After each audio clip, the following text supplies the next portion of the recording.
El auto del procesamiento de la cúpula policial de Rubalcaba, director general incluido, por el caso Faisán, le ha estallado en la cara al flamante candidato socialista. Y es claro que hablamos del chivatazo de la policía a una banda con casi 1000 muertos encima, ¿no? Y que pone contra las cuerdas a los mandos policiales superiores que parece difícil de creer que hayan tomado una decisión tan grave por su cuenta y riesgo. Pues para hablar de este tema y de la actualidad del caso Faisán, estamos con Pablo Iglesias, jefe nacional de Servimedia. Bienvenido, Buenos Pablo. días, ¿qué tal? Y con Juan Velarde, nuestro corresponsal político. Hola, buenos días, Luis. ¿Qué tal? Pues no sé qué les ha parecido. ¿Se puede decir que le ha estallado el caso Faisán al flamante candidato Rubalcaba, Pablo? Indudablemente llega en el peor momento, ¿no? Porque prácticamente el sábado le proclamaban como candidato, el lunes dejaba el gobierno y prácticamente pues el segundo día sin ser ministro es cuando conocemos el auto de procesamiento. Tiene una especial gravedad porque hasta ahora estábamos hablando de una imputación que estaba planteada desde el principio, que comenzó a investigar el juez Garzón, que habían pasado muchos años, que estaba muy paralizada, pero el auto del juez Pablo Ruz ahora confirma todo eso y además procesa a 3 personas. El procesamiento significa que estamos a puntito de abrir ya el juicio, con lo cual se pueden sentar en el banquillo seguramente de aquí al otoño, y eso indudablemente puede dificultar un poco la campaña electoral de Rubalcaba, al que siempre se la ha señalado, porque él era el responsable de las 3 personas que ahora se van a sentar en el banquillo. Y nada menos que una semana después del nombramiento de Antonio Camacho, que ha quedado, al parecer, al margen de esta investigación policial. Queda al margen, pero evidentemente su relación con el caso Faisán es indudable. Todo lo que se había hablado, aunque se considera, entre comillas, irrelevante la aparición de su número de teléfono en aquellas llamadas que se hicieron al bar Faisán. Lo que pasa es que yo me quedaría con otro dato interesante, que es curioso precisamente que no es que este auto del juez Rude de este procesamiento se haya producido pues justamente prácticamente 2 días, primero de la salida de Rubalcaba como ministro del Interior y de todos los cargos que tenía en el gobierno, y de la toma de posesión de Antonio Camacho, que no sé qué hubiera pasado realmente. Me hubiera gustado saber un poco, a lo mejor cuando futurólogo, qué es lo que hubiera pasado si este procesamiento se hubiera producido pues prácticamente una semana antes, estando todavía Rubalcaba como ministro del Interior. ¿Y qué hubiera pasado? Pues mira, ayer en Servimedia nos hacíamos esta misma pregunta, ayer por la tarde analizando un poco el caso, y llegábamos a la conclusión, tanto el responsable de la información de Interior, de tribunales como yo, lo estamos comentando, y la conclusión nos parecía evidente, y es que en el auto del juez Ruz, o en el momento en el que se hace público ese auto, hay un criterio político, indudablemente, para bien o para mal, y me explico. Para bien porque el haber hecho esto justo cuando toma posesión Camacho significa que a Rubalcaba efectivamente no le ha estallado en las manos como ministro del Interior, sino como candidato, con lo cual Rubalcaba sale un poquito más limpio. Desde luego a Camacho no le podían haber recibido peor en el Ministerio del Interior, como ministro del Interior, ¿no? Pero luego también tiene otra parte, y es que sale bien Rubalcaba, pero también sale mal, porque se puede interpretar que esto se ha estado retrasando hasta justo el momento en el que Rubalcaba ha dejado de ser ministro. Y si es así, ¿por qué ha sido? Y relacionado con esto quiero recordar un detalle.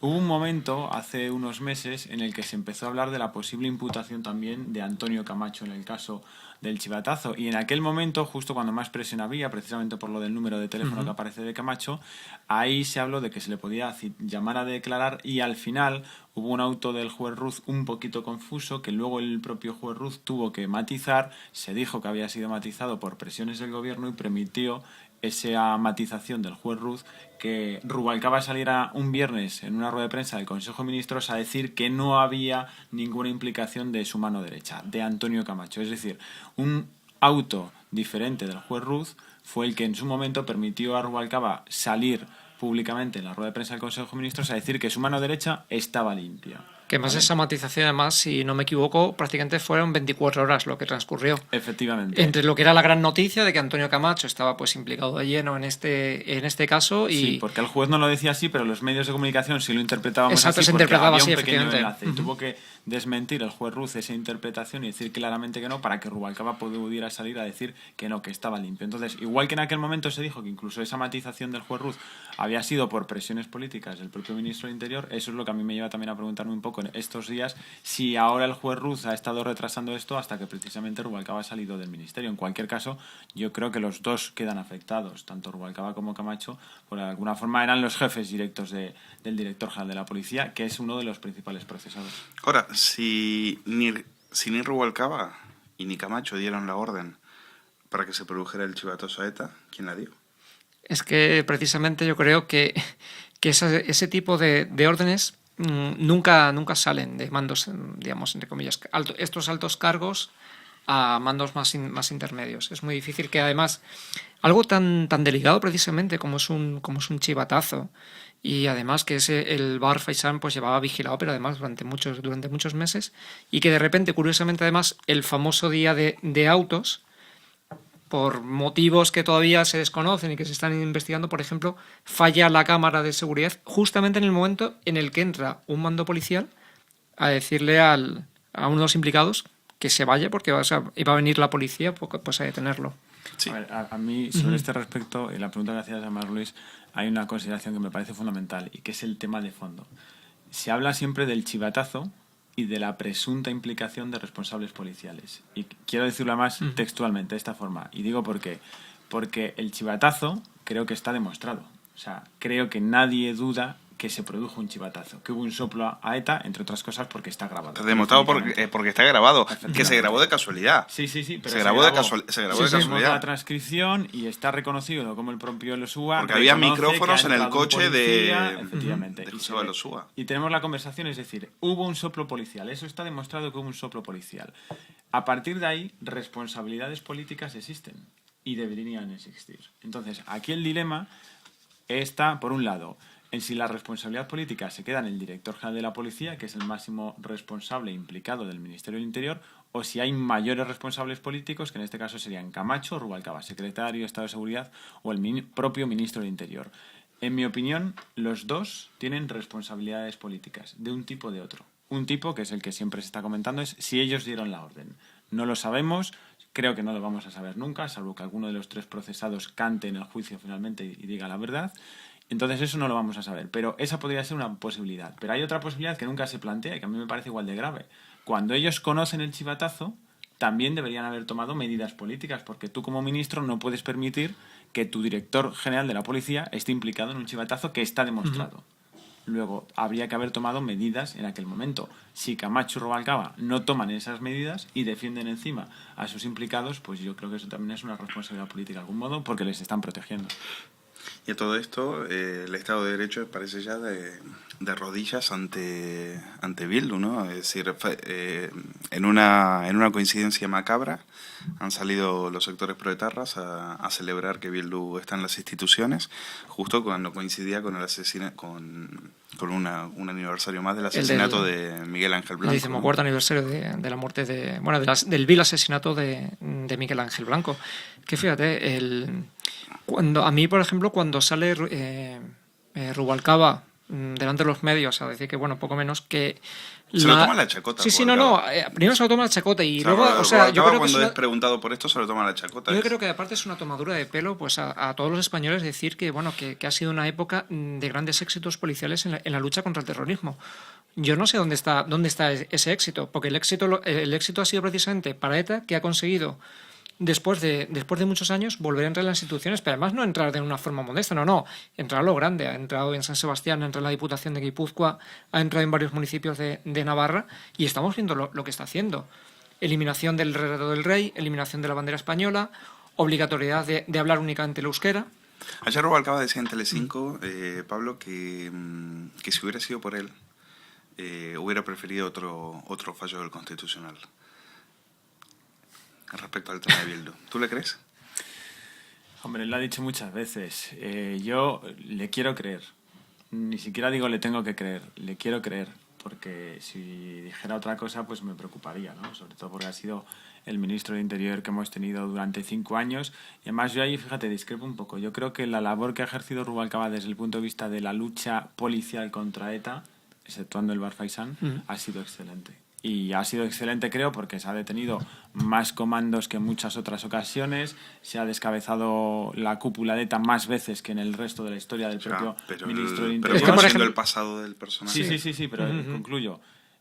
creo que se ha hecho muy bien en esa faceta. Es decir, en lo que la lucha policial o la lucha contra ETA tiene muchos frentes, lamentablemente, porque siempre hablamos del entramado de ETA, que ha costado mucho convencernos a la propia sociedad de que ETA no era solamente los que mataban, ¿no? Sino todo lo demás. Entonces, si me permitís distinguir ETA entre los que matan y el entramado de ETA, todos los que apoyan a ETA, pues la lucha de Rubalcaba contra los que matan creo que ha sido excelente.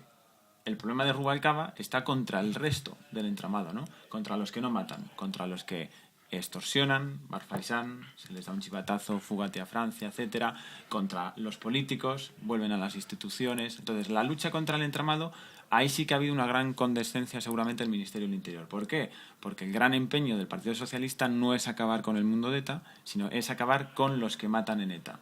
Porque de esa manera creen que pueden incorporar a los que no matan a través de la vía política y que de esa forma pueden acabar con ETA de otra forma, no rindiendo a todo el entramado, sino rindiendo solo a los que matan. Pero además, fíjate, Pablo, hay un dato, yo creo que además con toda esta vorágine de, legalización de Bildu, este auto y tal, pero por ejemplo, yo creo, remontémonos a 3-4 meses atrás, cuando este fallo judicial, que además fallo en el gran sentido de la palabra, la puesta en libertad de Roitiño, y a sabiendas de que una semana prácticamente, días después, la audiencia iba a revocar ese fallo, o sea, la vuelta de Roitiño a prisión, y el Ministerio del Interior poco menos que se queda de brazos cruzados y este señor desaparece. O sea, pero no solamente ha desaparecido de España, ha desaparecido de la Unión Europea y Dios sabe dónde está. Y al mismo tiempo estamos viendo la salida casi en de otra serie de terroristas. De terras históricos, Iñaki de Rentería, ¿no? El caso de Troitiño. Juana Chaos, la pasada legislatura en pleno proceso de negociación con ETA, la famosa huelga de hambre. Que al final... Ahí tiene la razón, pero fíjate... el resultado es igual, es decir, los terroristas, es decir, el terrorismo de ETA se fortalece. Por una vía o por otra, al final siempre se fortalece. En eso sí que estoy de acuerdo, en que al final, sobre todo, lo que se le está dando a ETA es mucha moral.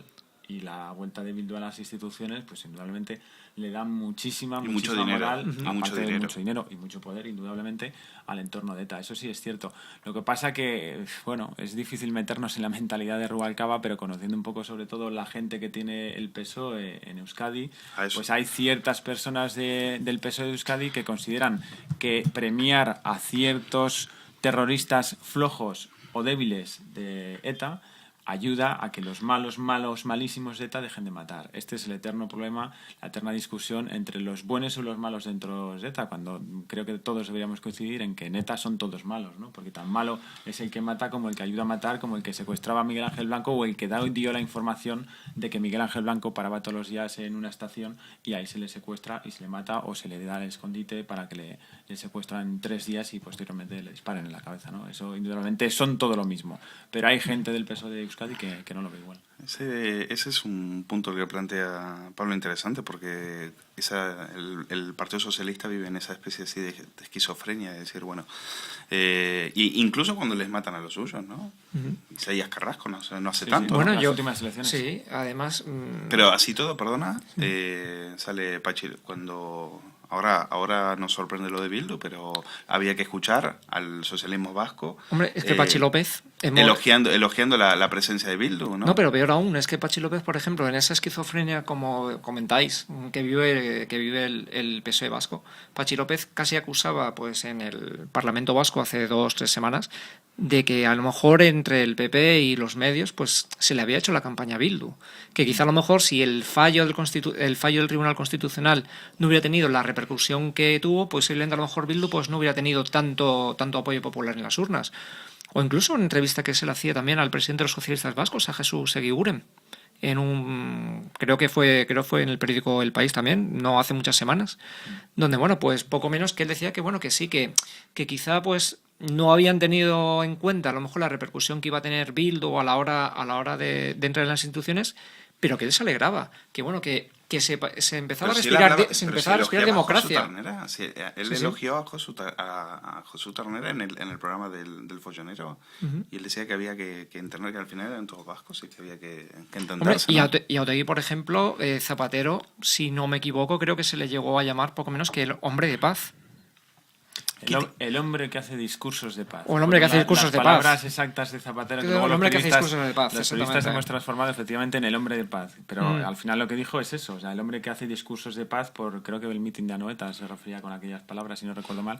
Y al final eso significa así, que estaba a favor de la paz. Es lo mismo, es el distinguir que dentro de ETA hay buenos, hay malos, hay otros que son malísimos y hay otros que están a favor de lo que tú pretendes, que es el integrarlos políticamente. Pero la gran sorpresa que se ha llevado el PSE y por extensión el PSOE en estas elecciones generales es precisamente que yo creo que el tiro les ha salido por la culata y pido perdón por el símil, ¿no? Sí. Reconozco que no son las expresiones más adecuadas, pero es que es así, es que le ha salido fatal. Le ha salido fatal. Sí, no, la estrategia ha sido, le ha quitado un mogollón de ayuntamientos, de concejales.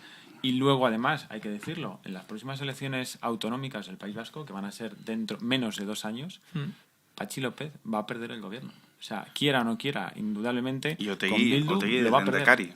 Y Y Otegi, bueno, esperemos que no sea Otegi, desde luego, que sea alguna otra persona del Partido Nacionalista Vasco, pero indudablemente va a haber un frente nacionalista y el próximo gobierno será un frente una coalición Bildu-PNV, seguramente. Indudablemente, casi seguro.